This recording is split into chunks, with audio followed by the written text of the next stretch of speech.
After the fight on their wedding day, her husband hurled the ring and stormed out, leaving her stranded in front of all their guests. She squeezed the bouquet tightly, fighting back tears. Suddenly, an older cleaner approached her and whispered, "Play along. Say you're my daughter." A couple of hours later, when her husband saw who she was walking arm in arm with down the red carpet, he froze, utterly stunned. Welcome back to the Turns of Fate channel. Before we begin, let us know where you're tuning in from. We'd love to hear it. Enjoy this captivating story. The Onyx Ballroom in downtown Atlanta gleamed like a precious jewel box. Crystal chandeliers scattered thousands of sparks across the crisp white linens, and fresh roses filled the air with a sweet, luxurious scent. Nyla Amari stood by the mirror in the private bridal suite and barely recognized herself. The ivory dress hugged her figure.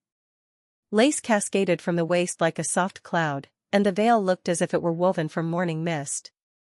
"Nyla, you're an absolute queen," sniffled her friend Zola, adjusting the last hairpin in her updo. "Kareem is the happiest man alive today." Nyla smiled at her reflection. She'd waited 32 years for this day. She had grown up at the Carver Youth Home on the edge of the city, studied accounting, and worked tirelessly at a small retail firm. She rented a worn-down studio in Southside Chicago, where the wallpaper peeled, rusty water dripped from the faucet, and she often had to sleep in 2 sweaters in the winter. Finally, fate had delivered Kareem Jackson, a reliable, ambitious manager at a large construction company. He wasn't a fairy tale prince, but he promised stability, a family, and the comfort she'd dreamed of while falling asleep in a cold institutional bed. They'd met a year ago at a company party. Kareem approached her, brought her a glass of champagne, joked around, and was gallant. After that came strolls through historic parks, movies on weekends, and bouquets of simple but lovely flowers. He never asked about her past, and Nyla was grateful for that. She didn't want to talk about the group home or how she was found as an infant wrapped in an old blanket outside an apartment building. The only thing she had from her mother was an antique silver locket on a chain which had been found next to her in the box. The locket was unique, engraved with intertwined initials that were nearly worn away by time. Nyla always wore it. Even today, it rested coolly against her skin beneath the lace of her gown. "Time to go," Zola whispered, handing her a bouquet of white peonies. The ballroom greeted them with soft lighting and a melody. 50 or so guests turned toward the door. Nyla slowly walked down the carpet, feeling her heart pound. Kareem's colleagues sat on the right, and her few friends and acquaintances were on the left. Kareem stood by the floral archway in his new black suit.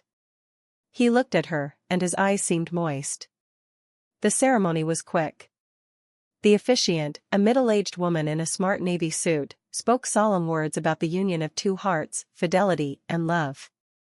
They exchanged rings, simple gold bands that Nyla had chosen herself at a local jeweler.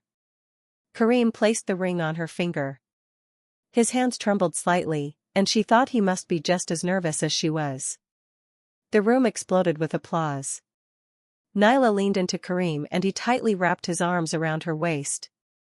"You're my wife now," he whispered into her ear, and she closed her eyes in pure happiness. The reception began with champagne. Waiters, young men and women in white shirts and black vests, hurried between tables, serving appetizers, thinly sliced salmon with lemon, salads in crystal bowls, tartlets with red caviar, and platters of cheeses and fruit. The tables overflowed with food. Nyla had spent a long time choosing the menu, counting every dollar, but she wanted everything to be first class. She'd spent almost all her savings, plus a small bank loan. Kareem had helped partially, but claimed he was going through a tough spot at work, and his paychecks were delayed. The energetic MC, a woman in her 50s, wearing a glittery red dress, turned on the microphone and called the guests to the first toast. "To the newlyweds, to their happiness, love, and many long years together," she shouted, and glasses were raised. Nyla sipped her champagne, feeling a pleasant warmth spread through her body. Kareem held her hand, his palm warm and dry. The groom's parents, a respectable couple from a nearby suburb, sat at the adjacent table. His father, Mr. Hayes, a heavy-set man with salt and pepper hair, was a construction supply store director. His mother, Mrs. Hayes, a full-figured woman with a bouffant hairstyle and a beige suit with a brooch, was a school administrator. They nodded politely, but Nyla could sense they felt no genuine warmth toward her. Mrs. Hayes had hinted several times that Kareem needed a woman from a respectable family with a better education and better prospects. Nyla had no relatives, only her friends and her former caretaker from the youth home, Ms. Rivers, who came in an old but tidy suit and kept dabbing her eyes with a handkerchief. "Nyla, honey, I'm so happy for you," she whispered when Nyla came over to greet her. "Finally, you'll have a real family. I always knew you'd find your happiness." The hour flew by. Guests ate, drank, and laughed. The MC organized several games. The bride and groom answered questions about how they met and what they loved about each other. Kareem was witty and the guests laughed. Nyla felt like a character in a dream. Then came the first dance. A slow song played and they went to the center of the floor. Kareem placed his hand on her waist. Nyla put her arms around his neck. They swayed to the music and the whole room watched them. She rested her head on his shoulder, inhaling the scent of his cologne, spicy with hints of citrus, and thought, "This is it. My happiness, so simple and real. No more loneliness, no more evenings in an empty room with a mug of tea and the television." Now she had a husband. Soon they'd have an apartment together, maybe children. The music ended. The guests applauded. They returned to the table. Kareem poured her more champagne. "Happy?" he asked, looking into her eyes. "So happy," Nyla replied, squeezing his hand. But then something went wrong. A waiter brought out the main course. Roasted duck with apples and crispy potatoes baked with rosemary. The dish looked appetizing and smelled of spices and caramel. Kareem picked up his fork, tried a piece, and suddenly scowled. "What is this garbage?" he grumbled, pushing the plate away. "The duck is raw." Nyla looked at his plate. The meat seemed normal, golden brown with a crispy crust. At the next table, guests were already eating and praising the food. "Kareem, I think it's fine," she said softly, trying not to draw attention. "Fine?" He raised his voice, and several people turned around. "Can't you see? This is inedible." Nyla felt her cheeks flush. What is happening? A minute ago, he was smiling and dancing with her, and now he was a different person. "Kareem, let me ask the waiter to replace it," she whispered, trying to take his hand, but he pulled away. "Replace it?" Kareem stood up and his chair scraped loudly across the floor. "The whole reception is a mess. Look at this chaos, the wrong napkins, the music is awful, and now the food is trash." The room fell silent. The music stopped. The MC turned off her microphone. Everyone was looking at the bride and groom. Nyla felt the ground shifting beneath her feet. "Kareem, please calm down," she pleaded, her voice trembling. "This is our wedding. Let's not ruin the celebration." He turned to her, and she saw something harsh and unfamiliar in his eyes, as if she were facing a complete stranger. "Did you even think when you chose this place? I told you we should go with the Imperial. Everything is top tier there. But no, you had to go cheap, always cutting corners." Nyla went cold. They had chosen the venue together, looked at the menu together, and discussed every detail. Kareem himself had said the Onyx Ballroom was an excellent option, convenient location, good reviews, and reasonable prices. She had even shown him the quotes and asked for his opinion. "Kareem, we decided this together," she whispered, her voice betraying her. "You agreed. You said it was beautiful." "I agreed," he scoffed. And the sound was filled with such contempt that Nyla flinched. "Yeah, I just didn't want to argue with you. I knew you didn't have the money, so I kept quiet. And what's the result? A disaster. A total embarrassing failure in front of everybody." His words cut like a knife. Her breath caught. The guests sat motionless. Some stared at their plates. Others exchanged glances. Zola sat pale, clutching a napkin in her fist. Kareem's mother, Mrs. Hayes, rose from her table and approached them. Her heels clicked on the parquet floor. "Kareem's son, what are you doing?" She started, but her voice wasn't very convincing. "More for show. Everything is so lovely. The guests are enjoying themselves. The music is playing. Mom, stay out of this." Kareem snapped, cutting her off. He stood in the middle of the room, flushed, his fists clenched. And Nyla suddenly realized she didn't know this man at all. Was this the same Kareem who had knelt by the fountain in the park 6 months ago, holding out a ring?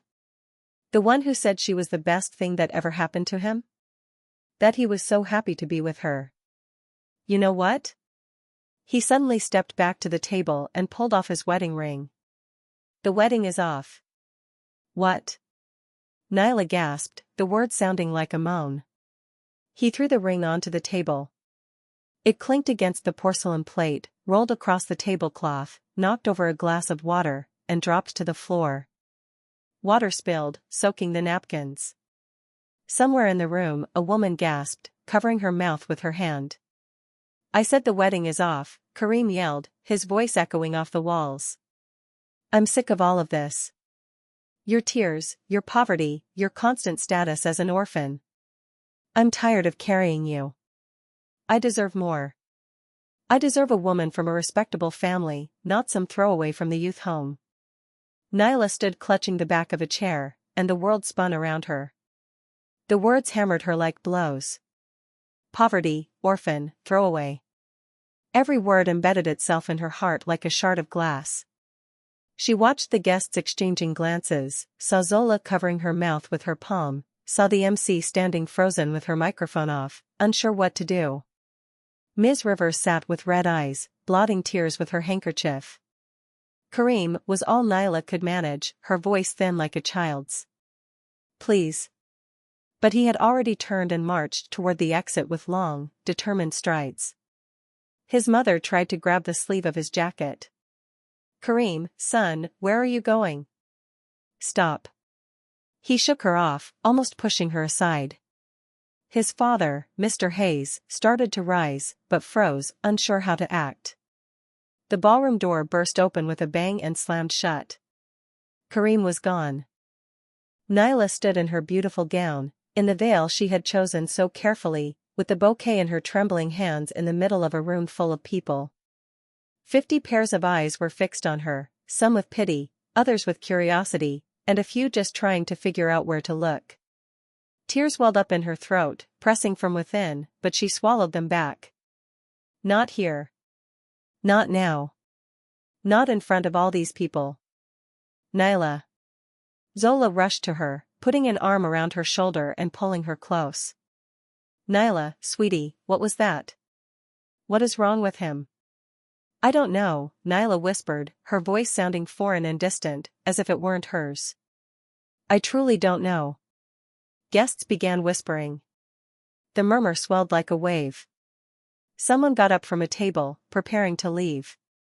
Kareem's mother looked around in confusion, fiddling with the brooch on her suit lapel. Her husband pulled out his phone and stepped into the corridor, presumably to call his son. The MC stood with her microphone like a statue, uncertain whether to continue the reception or announce that the party was over. Nyla lowered her gaze to her hands. The bouquet of peonies suddenly felt unbearably heavy. Her hands couldn't hold it any longer. She released her fingers and the bouquet fell to her feet. The white petals scattered across the carpet, one stuck to the hem of her dress. She walked slowly toward the exit, feeling dozens of gazes on her like needles. Her dress rustled, her veil snagged on the corners of the chairs, but she didn't care. She just wanted to leave, vanish, disappear into the air. How would she return to her cramped rental? How would she face people tomorrow? What would she say at work where everyone knew about the wedding, congratulated her, and gave gifts? What would she say to Ms. Rivers, who was so happy for her? The hallway was quiet and cool. The sounds from the ballroom were muffled. Nyla leaned her back against the wall, covered her mouth with her hand, and finally let the tears flow. They streamed down her cheeks, hot and thick, smearing her makeup, dripping onto the lace bodice and her hands. Her shoulders shook with silent sobs. Everything had crumbled. Her entire dream of a family, a home, of finally not being alone, of having a husband, children, a real house with curtains and family dinners, it all shattered into pieces in 5 short minutes. And the worst part was she didn't understand why. What did she do wrong? Why did he treat her like that? Nyla stood in the corridor, leaning against the cold wall, trying to catch her breath. The tears dried on her cheeks, leaving salty streaks. Her mascara was smeared, but she didn't care. A deep, heavy emptiness settled within her. The muffled drone of voices drifted from the ballroom. The guests were clearly confused about whether to leave or stay. Someone came into the hallway, walked past her, threw her a sympathetic glance, and disappeared around the corner. She closed her eyes, trying to collect her thoughts. She had to do something. Go back into the room, announce the party was over, or just leave, run away before everyone dispersed. But where would she run in a wedding dress, high heels, and smudged makeup? Suddenly, she heard quiet footsteps. She turned and saw an older woman in a gray cleaner uniform pushing a cart with buckets and mops. Rags and a bottle of cleaner hung from her belt. The woman was short and stooped. Her gray hair was pulled back in a modest bun. Her face was tired and wrinkled, but her eyes were bright, observant, and surprisingly youthful for her age. She stopped beside Nyla, set the cart down, and gave her a long look, not pitying, not curious, just attentive and searching. "Honey," she said quietly, "I know this isn't my business, but don't stand here. You'll catch a chill in that dress. There's a draft from the AC." Nyla started as if waking from a trance. The woman's voice was soft, warm, with a slight rasp. "I don't know what to do." She choked out, and her lips began to tremble again. The woman shook her head, stepped closer. She smelled of something simple and homey, like utility soap and fresh laundry. "I saw what happened in there," the cleaner said. "Could hear it right through the door." "The groom left." "Yes." Nyla nodded, unable to speak. "Listen to me closely." The woman suddenly took her hand and her fingers were warm, slightly rough from work. "You need to play along with me right now. When you go back into that room, tell everyone you are my daughter. You understand?" "My daughter." Nyla jolted and stared at her. "What? I don't understand." "I'll explain later." The woman squeezed her hand tighter. "Trust me, this is important. Say I'm your mother. That we intentionally kept it quiet because we wanted to make a surprise announcement. Can you say that?" Nyla looked into her eyes and something in that gaze compelled her to nod. Maybe it was the shock, maybe the desperation of grasping at any straw, or maybe just the exhaustion of the pain. "Okay," she whispered. "But why?" Later, the woman repeated, gently nudging her toward the ballroom door. "Go. Hold your head up. Straighten your shoulders. You are a beautiful bride and no boy has the right to treat you like dirt. Go." Nyla wiped her face with her palms, tried to fix her hair, straightened her veil, took a deep breath, and pushed the door open. The room quieted as she entered. The guests turned to her again. Nyla walked a few steps and then right behind her, the cleaner walked in, leaving her cart in the corridor. She walked confidently, her back straight, and suddenly something else emerged. Not a tired worker, but a woman who knew her own worth. "Excuse me for interrupting," she said loudly, her voice firm. "I'm the bride's mother." The room froze. Everyone stared at the elderly cleaner in the gray uniform. Zola's mouth dropped open in surprise. Ms. Rivers blinked in confusion. Mrs. Hayes scowled.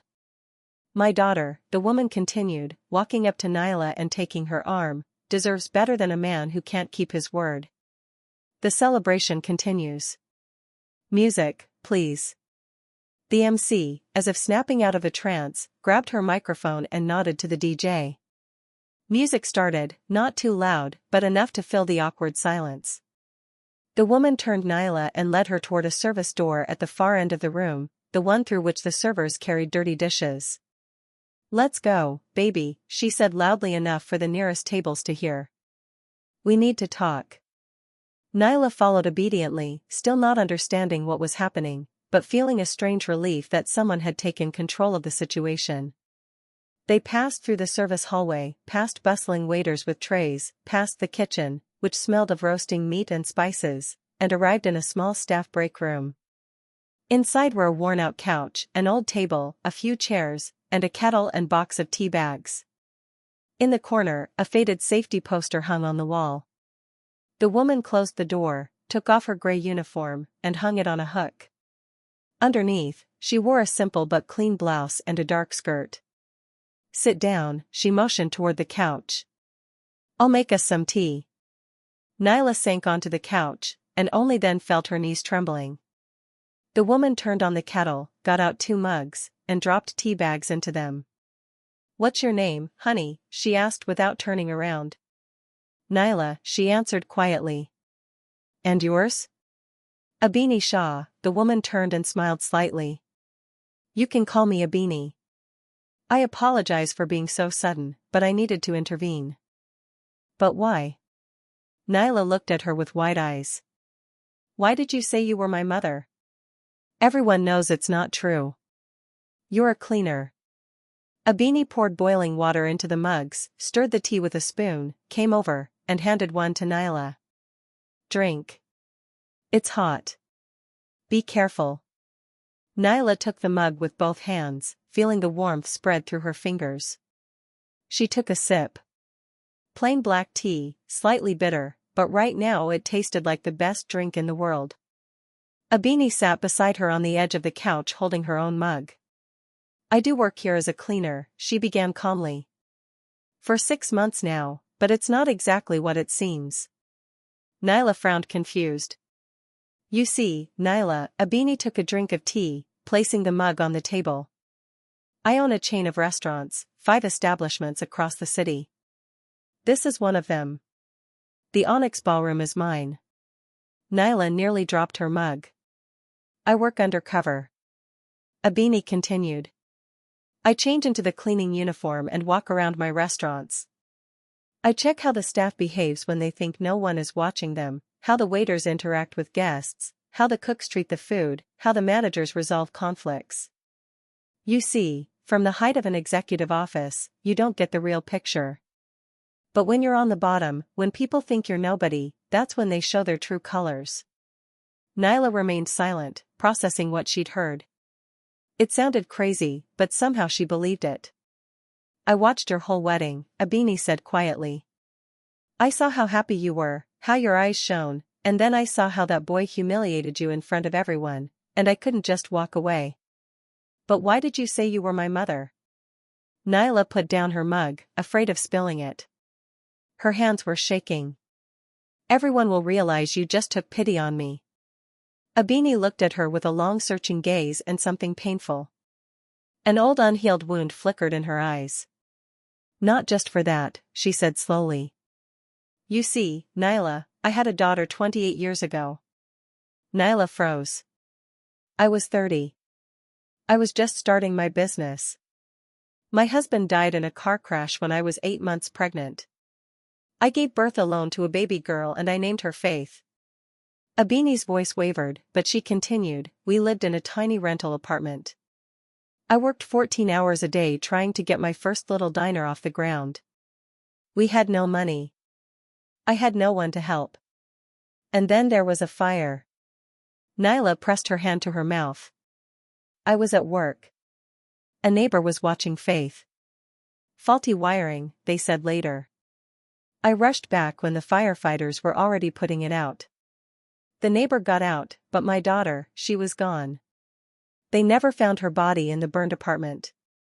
The firefighters thought she had burned completely, but I never believed it. I felt she was alive, that someone had carried her out of the fire." "Oh my God," Nyla whispered. "I searched for years. I went to every youth home, hospital, and shelter. I hired private detectives, but nothing. It was as if she had disappeared." Abini wiped her eyes with the back of her hand. The only thing I had left was the memory of the locket I'd placed around her neck. Silver antique with an engraving. It was from my grandmother.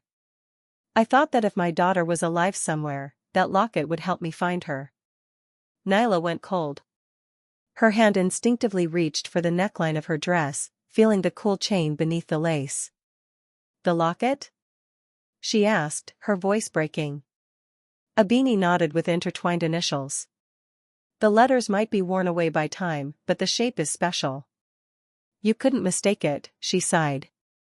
"I've spent my life looking for it on the necks of women the right age. Foolish probably, but I never lost hope." Nyla's fingers trembled as she pulled the chain out from under her dress.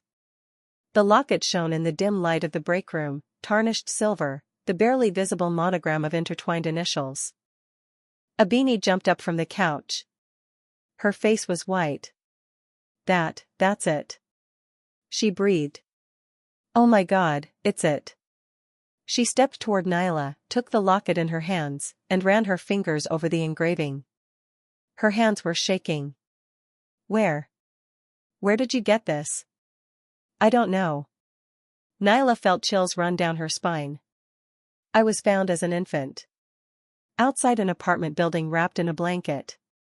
This locket was next to me. The caretaker said it was the only thing I had from my mother. I've worn it my whole life." Abini sank to her knees in front of her, still holding the locket. "How old are you?" 32, almost 33. "Oh, God." Tears streamed down Abini's cheeks. "It's possible. It's truly possible." Nyla sat there unable to move. This was too unbelievable, too much like a dream. Just an hour ago, she'd had a wedding, a fiancé, and plans for the future. And now she was sitting in a restaurant supply room, and a stranger was telling her she might be her mother. "I'm from the Carver Youth Home," she said quietly. "On North Street. They brought me there as a tiny baby. They said I was found in February of '93. "The fire was in February," Abini whispered. "February 23, 1993. They stared at each other, and the silence hung in the air, thick and ringing. "We need to check." Abini finally managed. "Tests, documents. I don't want to give you false hope, but this locket, it couldn't have just fallen into your hands." Nyla nodded, unable to speak. Everything inside her had turned upside down. Her whole life she had yearned to know who her mother was, where she came from, and why she was abandoned. And now, on the worst day of her life, fate had delivered this meeting. Abini stood up, wiped her face, and composed herself. "Forgive me for all the drama, but when I saw how he treated you, I couldn't stay silent." She sat down next to her and put an arm around Nyla's shoulders. "Daughter or not, we still don't know. But I like you. You have dignity. You didn't run from that room or throw a fit. You held yourself together." Nyla leaned into her shoulder, and for the first time all evening, she felt she was not alone. In the days that followed, Nyla felt like she was living in a fog. After that disastrous wedding, she went back to her rental studio, stripped off the dress that now felt cursed, and hid under the covers. Her phone kept ringing. Zola, Ms. Rivers, even a few colleagues from work. Everyone asked what happened, how she was, if she needed help. Nyla answered briefly that she was fine, that she would figure it out, and then muted the sound again. Kareem didn't call once. That hurt the most. It was as if his outburst wasn't accidental, but something that had been building up for a long time, just waiting for the right moment to erupt. But there was one call she took immediately from Abini Shah. "Nyla, honey," Abini's voice was warm and concerned. "How are you holding up?" "I'm worried about you." "I'm okay." Nyla lied, staring at the peeling paint on the ceiling. "Moving forward. I've already contacted a lab." Abini continued. "They're ready to do the DNA test in the next few days. It will help us find the truth. Are you willing?" Nyla closed her eyes. The truth? She had wanted to know the truth about her origins all her life. But now that the opportunity was so close, she was suddenly terrified. What if the locket was just a coincidence? What if Abini was wrong and Nyla would be left with nothing again? Yes, I'm willing, she replied quietly. They met the next day at a private clinic on the other side of the city. Abini came not in her cleaning uniform, but in a sharp business suit, a dark pencil skirt, a white blouse, and pump heels. Her hair was styled, and she wore light makeup. She looked completely different, a confident, collected, successful woman. And Nyla suddenly grasped the scale of who this older woman truly was. "Don't be scared," Abini said as they sat in the clinic corridor waiting for their turn. "No matter what the result shows, I won't leave you alone. You matter to me." The procedure took only a few minutes. A nurse took a swab from Nyla's cheek, then from Abini's. The vials were labeled and taken to the lab. The results were promised in 5 days. 5 days that stretched like an eternity. Nyla went to work, sat at her computer, checked documents, and reconciled figures and spreadsheets, but all of it felt unreal, distant. Colleagues tried not to ask about the wedding, throwing her sympathetic glances. Only her manager, Ms. Vidova, called her into her office and kindly asked if she needed any help. Nyla thanked her and said she would manage. Karim showed up on the 3rd day, sending a message via a shared contact. "Nyla, let's meet. We need to talk." She stared at her phone screen for a long time and nothing stirred inside her. No pain, no desire to hear an explanation, only emptiness and weariness. "I don't see the point," she replied curtly and blocked his number. On the 5th day, early in the morning, Abini called. Her voice was trembling. "Nyla, the results are in. Can you come to my place? I'll send you the address." Nyla's heart dropped. She dressed automatically without even looking in the mirror, grabbed her bag, and rushed out of the house. A taxi sped her 20 minutes to a high-rise building in the center of the city with panoramic windows and security at the entrance. The concierge called upstairs, nodded, and pointed to the elevator. Abini's apartment was on the 12th floor. The door opened as soon as Nyla rang the bell. Abini stood on the threshold in a bathrobe, her eyes red, holding a sheet of paper. "Come in," she whispered. Nyla entered. The apartment was large, bright, with high ceilings, soft carpets, and antique furniture, but she saw none of it.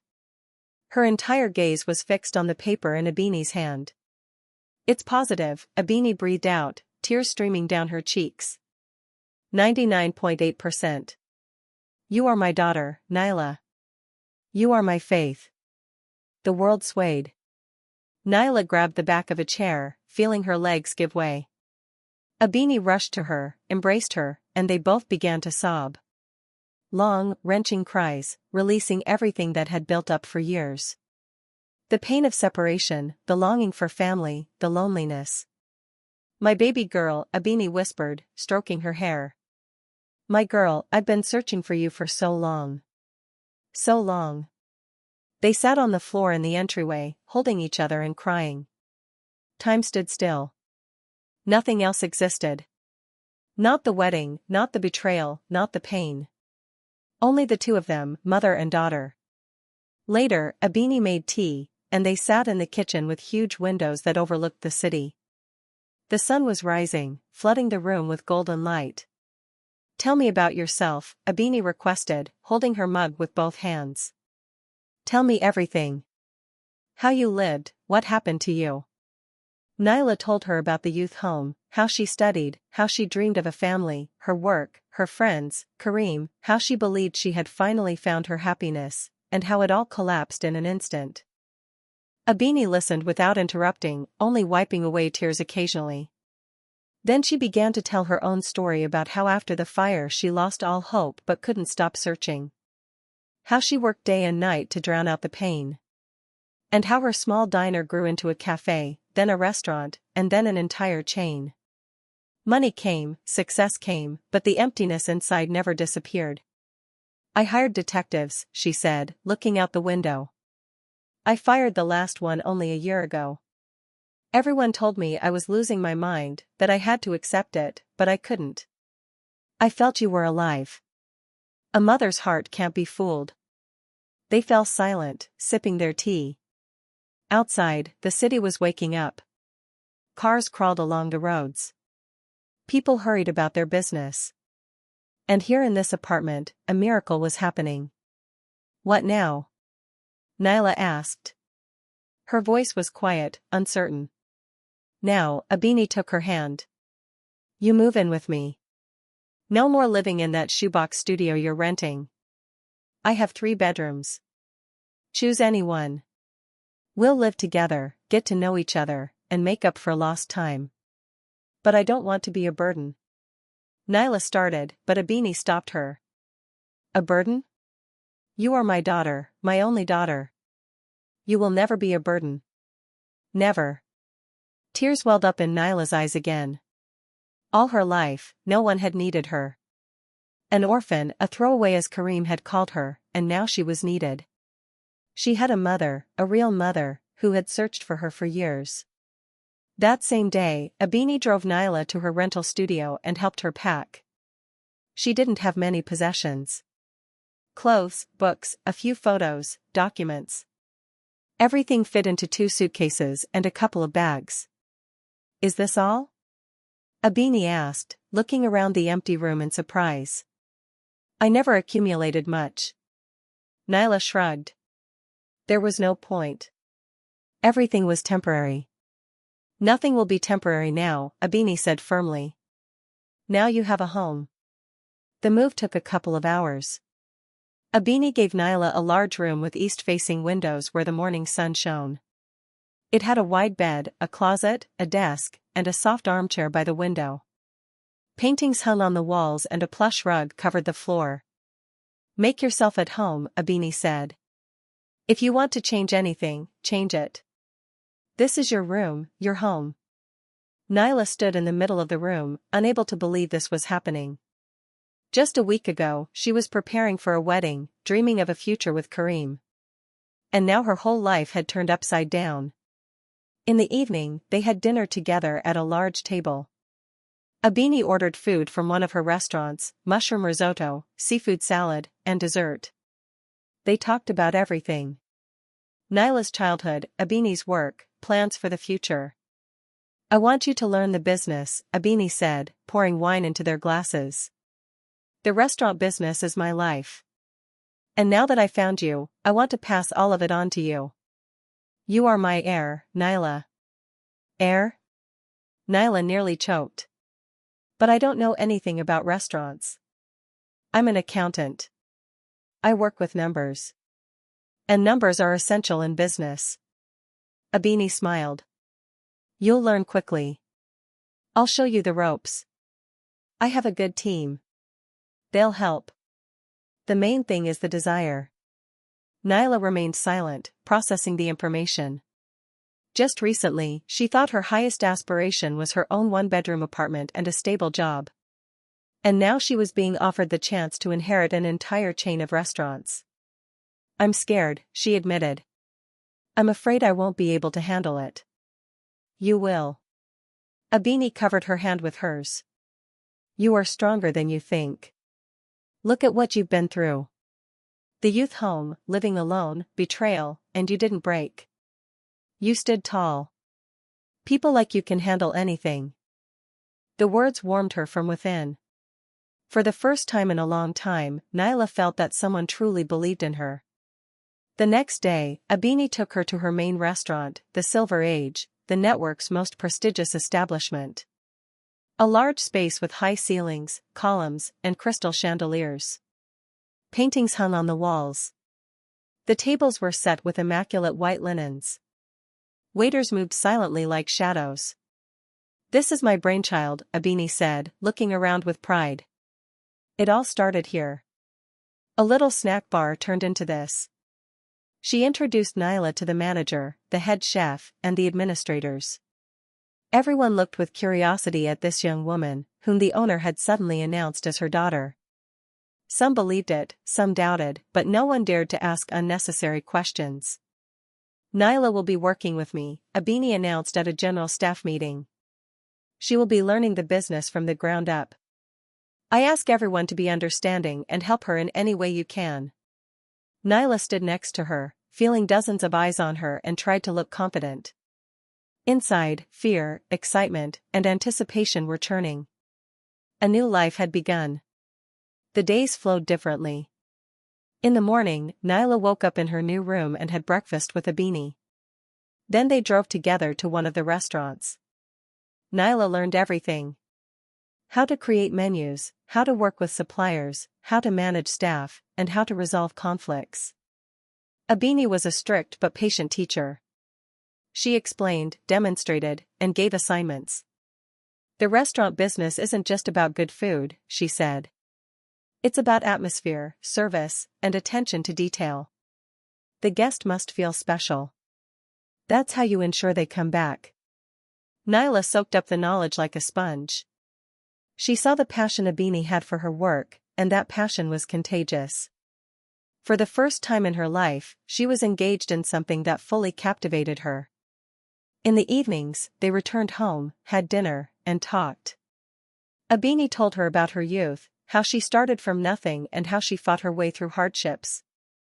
Nyla listened, admiring the strength of this woman. You're just like me, Abini said, looking at her warmly. Just as stubborn, just as goal-oriented. You can't fool genetics. 2 weeks passed. Nyla already felt part of this world of restaurants, business meetings, and negotiations with suppliers. She learned quickly, grasping things immediately, and Abini didn't hide her pride. You're doing great, she said one evening as they reviewed the monthly reports. You have a knack for it, a business instinct. It's in your blood. These words warmed her soul. Nyla had never heard such words from a family member. And now, coming from the mouth of the mother she had found so unexpectedly, they meant 1,000 times more. But there was one thing that overshadowed this new happiness. Kareem. He hadn't given up. Calling from unknown numbers, sending messages through acquaintances, and even showing up at Nyla's old job. The job she had quit a week after moving in with Abini. Nyla, please, let's talk, he pleaded in one message, Zola forwarded. I was wrong. I was a fool. Forgive me. Let's start over. We are married. Nyla read the words and felt only weariness. Start over after he had humiliated her in front of everyone, called her a throwaway, and tossed the ring. No, it was impossible. She called Zola and asked her to tell Kareem that their relationship was definitively over. Tell him I'm filing for divorce and he should stop trying to contact me. Nyla, are you sure? Zola asked cautiously. Maybe he really regrets it. I'm sure, Nyla replied firmly. I want nothing more to do with him. The next day, she filed a petition for the dissolution of the marriage. Formally, they were married. The papers had been signed. Now, all they had to do was wait the mandatory 30 days. Abini supported her decision. You're doing the right thing, she said. A man capable of acting like that doesn't deserve a second chance. You'll find someone better. I promise. Nyla smiled, but deep down she didn't believe she would ever trust anyone again. The wound was too fresh. Meanwhile, Abini was preparing a surprise. We're opening a new restaurant soon, she said at dinner. Golden Shore on the waterfront. I've been planning the celebration for 6 months, and I want you to be there officially as my daughter and heir. Officially? Nyla looked up from her plate. Yes, there will be a red carpet, journalists, television. I want everyone to know that I have a daughter and she will carry on my legacy. Nyla felt chills run down her spine. A red carpet television. It was so far from her old life that it seemed unreal. I don't know if I can handle it, she whispered. You can. Abini squeezed her hand. I'll be right there with you always. And Nyla believed her. The opening night of the new restaurant, Golden Shore, was warm and clear. The sunset painted the sky in shades of pink and gold reflecting on the water of the waterfront. A red carpet was rolled out in front of the entrance, lined with floral stands and photographers. Journalists rushed around checking microphones. Camera operators set up their lighting. The local elite, business owners, officials, and well-known city figures gathered on the plaza. Nyla stood in the restaurant's dressing room looking at her reflection in the mirror. She wore an elegant sea green dress that hugged her figure and left her shoulders bare. Her hair was styled in soft curls. Her makeup was flawless. The same silver locket shimmered on her neck. Now it meant 1,000 times more to her than before. "You look stunning," Abini said, entering the room. She was wearing a sharp black pantsuit. Her hair was pulled back in an elegant bun. Diamond earrings sparkled in her ears. Standing next to her, Nyla felt like both a daughter and an apprentice. "I'm nervous," Nyla admitted, adjusting her dress. Her hands were shaking slightly. "That's normal." Abini walked over and embraced her shoulders. "The first time is always nerve-wracking, but remember, you're not alone. I'm right here, and I'm proud of you." Those words gave her strength. Nyla took a deep breath, exhaled, and straightened her shoulders. "I'm ready," she said. They left the restaurant and walked toward the start of the red carpet. Photographers immediately turned their cameras toward them. Flashes fired like machine gun bursts. Journalists surged forward with microphones. "Ms. Shah, tell us about the new project. Is this your daughter? When did you find her? How will you develop the network further?" Abini smiled, answering calmly and confidently. Nyla stood beside her, holding her arm, trying not to show her nervousness. Cameras clicked, capturing them together, and she knew these photos would be all over the city's news portals tomorrow. "Yes, this is my daughter Nyla," Abini told the microphone of one of the television channels. "We lost each other many years ago, but fate brought us back together. Now she is not only my daughter, but also my assistant, the future heir to the business." "Nyla, how do you feel in your new role?" A journalist turned to her. Nyla was stunned for a second, but then she gathered her courage. "It's a big responsibility, but I'm happy.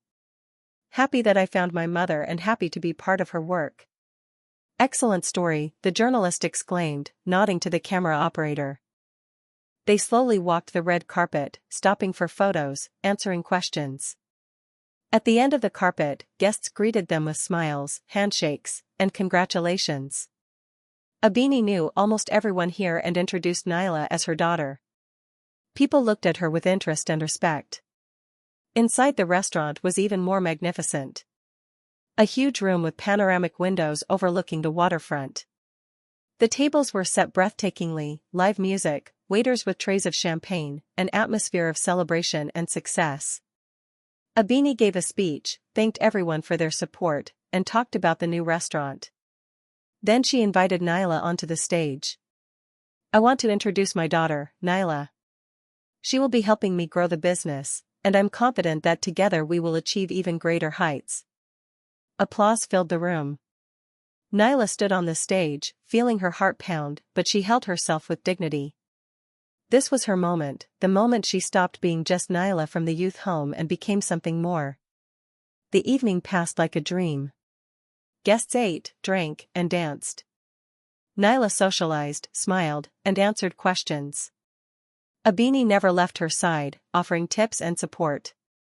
By the end of the evening, Nyla felt tired, but it was a pleasant exhaustion from new acquaintances and the feeling of her own significance. When they were returning home late that night, Abini said, "You were magnificent. Did you see how they looked at you? You made an impression." Nyla smiled, leaning back against the car seat. The lights of the night city drifted past the window, and she thought about how much her life had changed in just a month. The next morning, she woke up to the phone ringing. She answered. It was Zola. "Nyla, did you see the news?" Her friend's voice was excited. "What news?" Nyla rubbed her eyes, not fully awake yet. "Turn on the TV, Channel 1, the morning show." Nyla went downstairs where Abini was already having breakfast in the kitchen and turned on the large television screen. The morning news program was on and the anchor was just saying, "And now for the social scene." Last night saw the grand opening of the new Golden Shore restaurant. Chain owner Abini Shah appeared on the red carpet with her daughter whose existence was only recently revealed. Footage from the previous night appeared on the screen. Naila and Abini walking the red carpet, smiling, posing for photographers. Then a close-up. They stood embracing, looking happy. According to our sources, Abini Shah's daughter was lost in infancy and spent many years growing up in the care of the state. They recently reunited, and now Naila is preparing to become the heir to a multi-million-dollar business. Naila stood there, unable to take her eyes off the screen. Here it was. Her story spread across the whole city, probably the whole country. Abini came over and put an arm around her shoulders. "Well, are you getting used to the fame?" "It's strange," Naila admitted.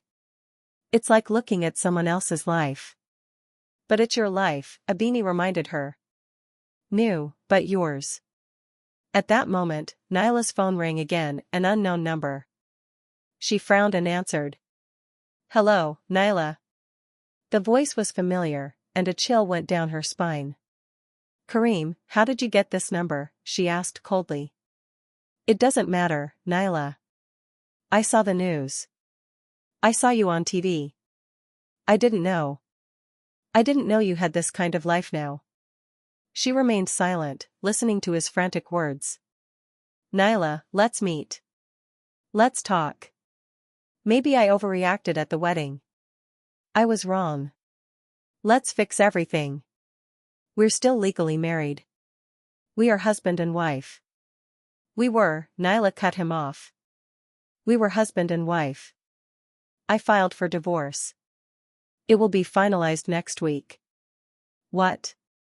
Kareem clearly hadn't expected that. "Naila, come on. We can work things out. I made a mistake. People make mistakes. Let's start over." Naila looked at Abini who stood nearby and nodded knowingly. Her mother's support gave her strength. "Kareem, you told me I was a throwaway, that I was poor, that you deserved more. Well, you were right. You absolutely deserve what you got, and I deserve much more than you. Don't call me again." She ended the call and blocked the number. Her hands were shaking, but she felt a sense of relief. It was as if she had shed a heavy burden. "Well done," Abini said quietly. "I'm proud of you." But Kareem didn't give up. An hour later, he showed up at Abini's building. The concierge called upstairs, warning them that a man downstairs was demanding to be let in to see Naila. "Do not let him in," Abini ordered. "If he insists, call security." But Kareem made a scene shouting that he was Naila's husband and had a right to see her. Abini went downstairs herself and Naila went with her. Kareem stood in the lobby red-faced, disheveled, and wearing a rumpled shirt. Seeing Naila, he stepped forward, but the security guard blocked his path. "Naila," he cried. "Please talk to me. I know I was an idiot, but I'll change. We loved each other." Naila looked at him and didn't recognize the man she had planned to marry. Now before her stood a pathetic, desperate man who realized he had lost not just a woman but the chance to marry into a wealthy family. "Kareem," she said calmly, "you didn't love me. You loved the idea that I would be a convenient, compliant wife for you. And when on our wedding day you thought something was going wrong, you abandoned me in front of everyone, called me a throwaway, and humiliated me. Now that you know I have money and status, you suddenly remember love. No, that's not it." Kareem tried to bypass the guard, but the guard held him firm. "I truly love you. I was just angry and tired that day. I lashed out." "No." Naila shook her head. "You showed me your true self. And you know what? I'm grateful to you because if it hadn't been for that day, I would never have met my mother. I wouldn't have found my family. So, thank you for leaving. It was the best thing you ever did for me." Kareem stood with his mouth open, not knowing what to say. "Security." Abini nodded to the guard. "Escort this man off the premises and put him on the no-entry list. Do not let him back in." "Understood." The guard nodded firmly, taking Kareem by the elbow. Nyla, he shouted as he was led away. You'll regret this. You're nothing without me. But Nyla didn't even turn around. She took Abini's arm and they returned to the elevator together. Nothing without me. She chuckled as the elevator doors closed. He actually believed that until the very end. There are many men like that, Abini sighed. They only value a woman when they realize what they've lost. But you did well not to give in.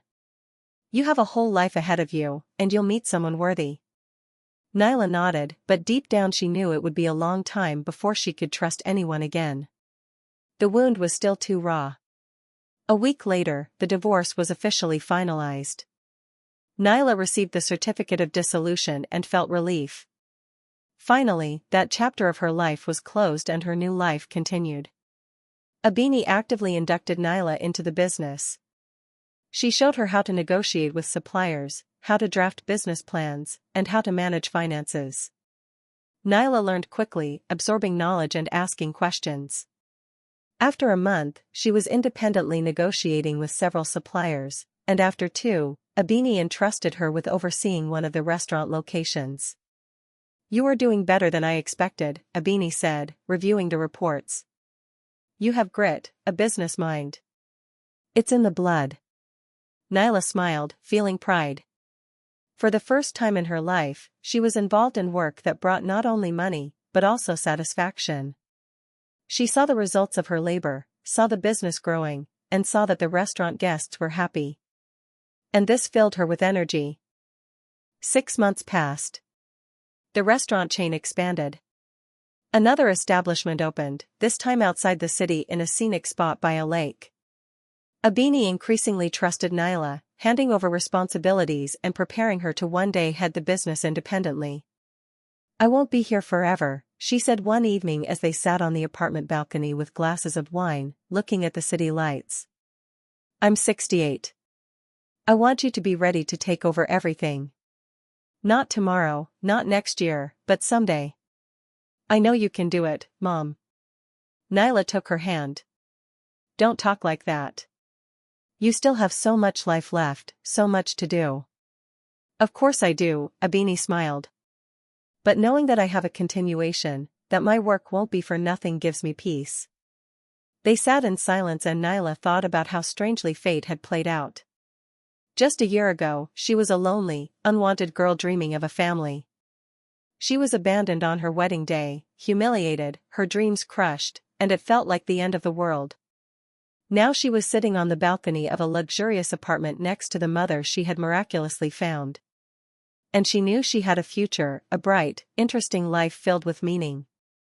One day, 8 months after that terrible wedding, Nyla accidentally ran into Karim at a shopping center. He was with some young, vibrant woman, but his face looked tired and worn. Seeing Nyla, he froze. She was wearing an expensive coat, her hair was styled, her makeup flawless. She wore the elegant sapphire earrings Abini had given her for her birthday. She looked confident, successful, and happy. Hello, Karim, she said calmly, stopping. Hi, he mumbled, clearly unsure how to act. The woman next to him looked at Nyla with curiosity. How's life? Nyla asked. Her voice held no anger or resentment, just slight curiosity. It's fine, Karim shrugged. Working, living. Glad to hear it, Nyla nodded. Good luck. She walked past without looking back and felt a lightness growing inside. She had forgiven him, not because he deserved it, but because the pain was gone, because the Nyla he had humiliated had died that day, and a new, strong, confident, and loved woman had been born. That evening, she told Abini about the encounter. And what did you feel? Abini asked. Nothing. Nyla answered honestly. Absolutely nothing. It was like seeing a stranger. Then you have truly let go of the past.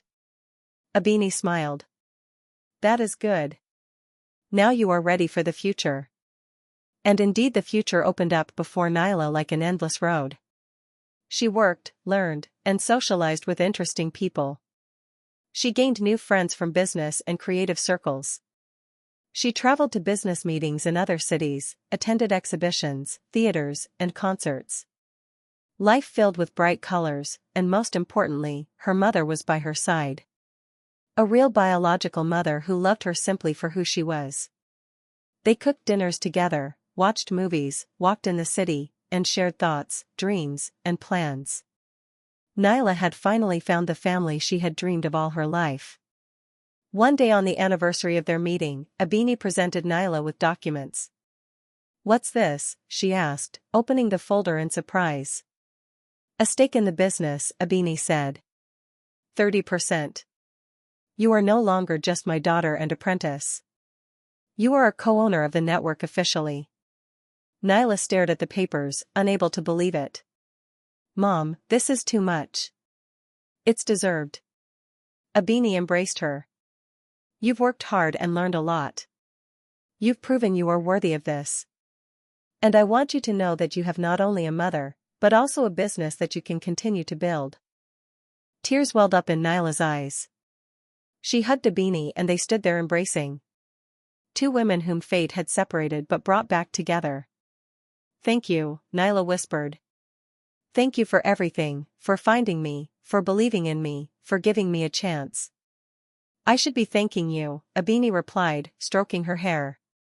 "For coming back into my life, for letting me feel like a mother again, and for giving meaning to my work." Another year passed. Nyla became a full partner in the business, opening 2 more restaurants, one of which was entirely her project from concept to realization. The restaurant was named Faith in honor of the name her mother had given her at birth. At the opening of Faith, there was again a red carpet, journalists, and guests. But now, Nyla felt completely different. Not a timid newcomer, but a confident businesswoman. She gave interviews, smiled for the cameras, and socialized with partners while Abini stood beside her, proud and happy. "My daughter," she told everyone who asked. "My pride." And Nyla knew she had finally found her place in the world. Not as someone's wife, not as a faceless orphan from the youth home, but as an independent, strong woman, a daughter, an heir, a business leader. That wedding, which once seemed like the end of everything, turned out to be the beginning. The beginning of a new life, new opportunities, and a new destiny. If Kareem hadn't abandoned her that day, she would never have met Abini, never found her mother, and never truly found herself. Sometimes the worst blows of fate turn out to be the greatest blessings. We just don't realize it immediately. As for Kareem, Nyla heard he was still working as a manager at the same company, still renting an apartment, and still dreaming of more, but doing nothing to achieve it. She didn't gloat. She just understood that everyone gets what they deserve and she had deserved happiness and received it in full.